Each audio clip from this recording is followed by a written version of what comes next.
Thanks so much for joining us as we take you around San Diego. I'm CBS 8's Vanessa Paz in for Jenny Day. We'll get you caught up on our top stories so far and take a look at what's happening around San Diego. We begin with a murder case that went unsolved for nearly 50 years. A 71-year-old man has pleaded not guilty in a 1975 North Park murder. Prosecutors say Johnny Salisbury beat and stabbed Edmund LaFave more than 30 times inside of his home. The judge has ordered that Salisbury's face not be shown when in court. The case went cold for decades until investigators recently re-examined evidence. Investigators say that advanced technology, including fingerprint technology, helped match a bloody print at the scene to Salisbury. Now, some of those prints were found on a bloody clothes iron investigators say was used to attack the victim. San Diego City Council members just gave final approval on a $10 million settlement to the sisters of 11-year-old Arabella McCormick, who prosecutors say was tortured to death by her adoptive family back in 2022. Now, the city, along with several parties, including San Diego County, Pacific Coast Academy, and the Rock Church, were sued for failing to report abuse, neglect, and starvation the sisters suffered. Arabella's sisters, now 9 and 11, live with a foster mother. The city's $10 million settlement is in addition to $21.5 million in settlements paid by the county, the Rock Church, and the private charter school. The city's approval now closes the civil lawsuit. Meanwhile, the criminal case against the adoptive parents and her mother continues. And we've learned Yolanda Marodi will stand trial for murder. She's accused of repeatedly stabbing and killing her wife, CalFire Captain Rebecca Marodi. The judge made his decision after hearing less than 3 hours of testimony, all from sheriff's officials as well as the victim's mother, Lorena. She described Rebecca and Yolanda's relationship as strained. He wasn't allowed to go anywhere with friends. She never had friends at the house. Yolanda's face covered by a mask you see right there. She's accused of stabbing Rebecca last February before fleeing to Mexico, where she was arrested a month later. A trial date has been set for June 8th. And people in Chula Vista are rallying behind the city's chief of police, Roxana Kennedy. Her supporters showed up at a city council meeting this week as Chief Kennedy claims city leaders are trying to push her out after an incident at a police union party. In a time where we're seeing divisions across the country, even in our state, I think Chula Vista has been a model city because of you guys, because of our community members. But what is best for our children? What is best for our cities? And I think we know Chief Kennedy has been a blessing. She's been a force in our community. And I think that nobody can question that. The situation involving the chief was not on the meeting's agenda, but people showed up during public comment anyway. Now, Chief Kennedy hired an attorney who issued something called a preservation letter as a warning not to delete evidence in her case. Kennedy is currently on medical leave and has said she has no plans to retire. Right now, a woman is in custody after a police chase in an hour-long standoff on the freeway. Police say she stole a trailer from a Mesa business on Tuesday morning. Authorities say they pursued her on the 15 freeway, where she eventually drove against oncoming traffic. Police say the chase finally came to an end when the woman's SUV became disabled. After a brief struggle, she was eventually taken into custody, and you could see all the slowing that it caused. Right there on your screen. Right now, more than 30 people are facing charges for openly selling drugs in East Village. The district attorney's office says those arrested are street dealers who were comfortable with selling meth and fentanyl out in the open. These arrests came from an undercover operation conducted back in September and October. Police say the operation was in response to numerous complaints from the public about open-air drug use in the neighborhood. You don't have to apologize for wanting clean streets and clear sidewalks. You don't have to accept open drug use, blatant dealing, or overdoses happening while you walk down the street. We aren't going to surrender our public spaces to drug dealers, period. In total, 34 people were indicted by a grand jury. Another 3 people face federal charges. Right now, the San Diego Police Department is asking for help in finding out who is vandalizing parking meters near Balboa Park. CBS 8's Alex Cheney has the details. The San Diego Police Department says since Christmas Eve through last Friday, February 6th, that 52 newly installed parking meters near Balboa Park have been vandalized. The total cost of the damage is about $77,500. It's a touchy subject with the recent charges that they've been adding to Balboa Park and parking, and so we've been having some vandalisms, and we're just asking for the public's help to figure out who's doing these vandalisms. San Diego police shared photos of how suspects vandalized the parking pay stations by spray painting them, shattering the digital glass screens, and placing a sticky substance on the keypads. Vandalism's a crime, right? So they're causing a lot of damage. It's costing the city a lot of money. So that's why we shouldn't be having these issues here. San Diego Crime Stoppers is offering up to a $1,000 reward to anyone with information that leads to an arrest in these cases. A crime's a crime, and again, vandalism is a crime. And the amount of crime that is being committed against these parking meters has reached a substantial amount of money. So again, it's just wrong to do. And again, we ask for the public's help. If they have any information or they see something like that happening, to please call the police. That was Alex Cheney reporting. Anyone with information about the crimes is asked to call San Diego County Crime Stoppers or contact the agency online at sdcrimestoppers.org. And the Otay Mesa ICE Detention Center is responding to claims of poor conditions inside of that facility. Officials say the facility meets federal standards, is monitored by ICE, and regularly audited. It also says detainees have access to Medi-Cal and mental health care. The response comes after county leaders called for an inspection following reports that detainees have been throwing notes over the fence, claiming cold conditions, bad food, and lack of care. Officials say they welcome county oversight and are coordinating an on-site health inspection.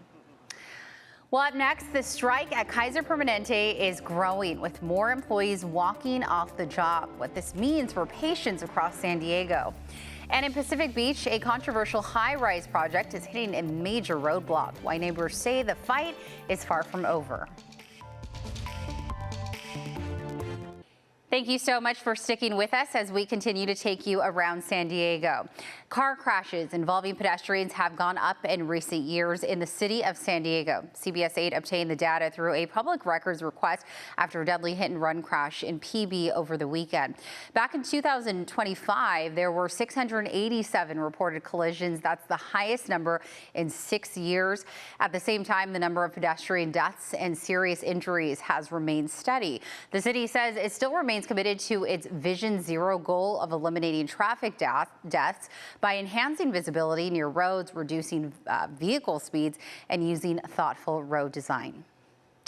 Right now, pharmacy and lab employees are joining fellow Kaiser Permanente workers across California and Hawaii on strike. That means about 3,000 more healthcare providers, about 500 of them here in San Diego, are joining the 31,000 already on the picket lines. The workers say they're fighting for more staffing and better pay. The union says the strike will continue until a new contract is reached. Kaiser says hospitals will remain open, but warn that some pharmacies may close and non-urgent appointments and elective surgeries may have to be rescheduled. Now turning to a controversial high-rise project in Pacific Beach that's causing a stir among residents. Right now, there's a significant setback for a developer behind the proposed 23-story building. CBS 8's Steffi Roche has the latest. The future of the turquoise tower is very much uncertain. The city rejected the developer's most recent proposal, and some neighbors are happy about that setback. But the developers tell me this project isn't dead. It's not over yet. The developer wants a very large building here. That's Marcella Bothwell. She is the chair of the Pacific Beach Planning Board and chair of Neighbors for a Better California, a group that's fighting the project.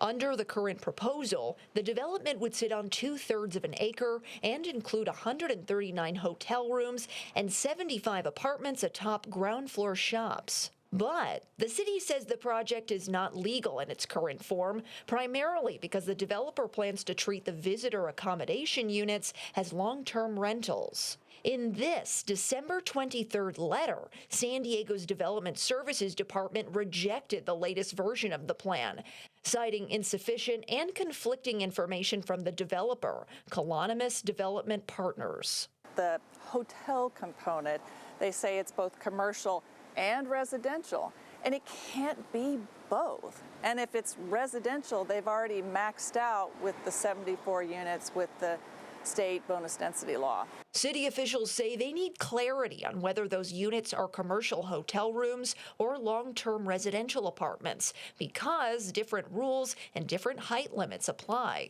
The developer disagrees, and in a statement to CBS 8, a spokesperson for Colonimus says the company believes the plans are compliant, but they're working through the permitting process with the city in good faith. Bothwell says while her organization's fight against the development is not over yet, she feels the city is taking the correct steps. The developer wants to build a 23, 22-story building here, and they have some very high-priced attorneys who are bullying the city to make the city accept the plans. And the city is standing up for itself, so we're very happy about that. Likely, the developer, maybe they'll come back with some plans that meet our Muni code. I kind of doubt it, but we'll see. I think this is going to end up in the courts.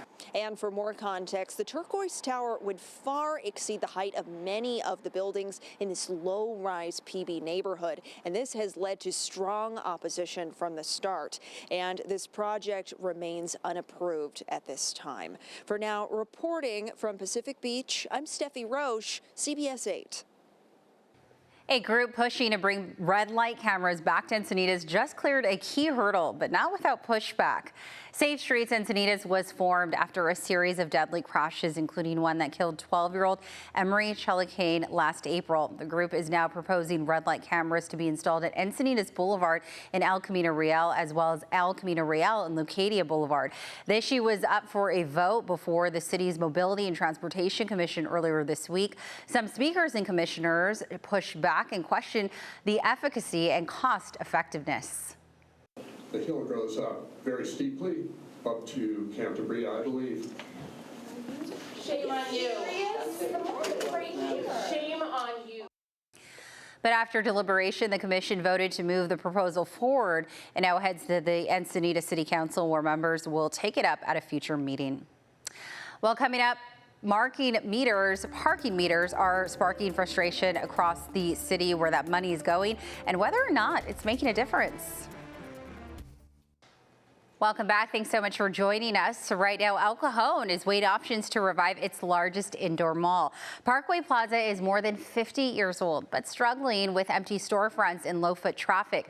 City leaders are now exploring ways to revitalize the mall. That includes partnering with investors to buy the 80-acre property, a deal the mayor estimates at around $200 million. But the situation is complicated because the mall has 3 owners and one has filed for bankruptcy in a foreign country. Generally, when companies are in bankruptcy, they generally don't invest a lot of money. So I think it's a weird situation that has caused this problem. Mayor Bill Wells says the goal is a major redevelopment, moving away from a traditional indoor mall toward a more mixed-use space with shopping, dining, and entertainment. No final plan has been decided, but the mayor says making over the mall is a top priority. And San Diego's popular Tecolote Canyon golf course will temporarily close starting on Sunday. City officials say this is due to construction plus the expiration of a lease with the operator. It's expected to reopen when work concludes this summer and after a new operator and lease is approved by City Council. And the city of La Mesa is planning to expand its sidewalk dining rules to restaurants all across the city. Now, until now, sidewalk dining was only allowed in downtown La Mesa, but a newly approved policy expands it to all commercial zones citywide. The updated guidelines also set a 10 p.m. closing time for outdoor spaces. But after some pushback from businesses, the policy was updated so that anyone seated before 10 can stay until they're finished. The idea is popular with diners, and restaurants say that it helps business too. People want to eat in a nice, inviting, comfortable spot, and having this outdoor seating definitely adds to that. Now that updated policy set to go into effect on March 12th. All right now, we all know parking meters are a controversial topic, but the city of San Diego says that money is actually going towards something many people don't even notice: sidewalks. In this On the Move report, I'm breaking down how parking fees are being reinvested. Parking meters have expanded across San Diego, leaving drivers with fewer free options, but plenty of frustration. But city officials say that money is being reinvested directly into neighborhoods where it's collected, funding repairs meant to improve safety for both drivers and pedestrians. Here along 7th and B in downtown, crews are preparing to replace the sidewalk curb to gutter, and the city says this is the first full sidewalk project paid for entirely by parking meter revenue. It's going to help with neighborhood improvements because that money is then required by law to be invested in that neighborhood. So everybody parking along the street right now that's feeding the meter, they're feeding neighborhood repairs as well. Craig Gustafson is deputy director of the city's transportation department. 3 months ago, he said the city council allocated $1.8 million from the community parking districts. And since then, the city says crews have completed more than 3,500 repairs. That includes fixing streetlights and potholes across downtown, uptown, mid-city, and PB. Officials say sidewalk replacements are prioritized based on safety, even if damage isn't obvious. There's thousands of sidewalk issues that we know throughout the city, and the truth is we don't have the funding to fix all of them.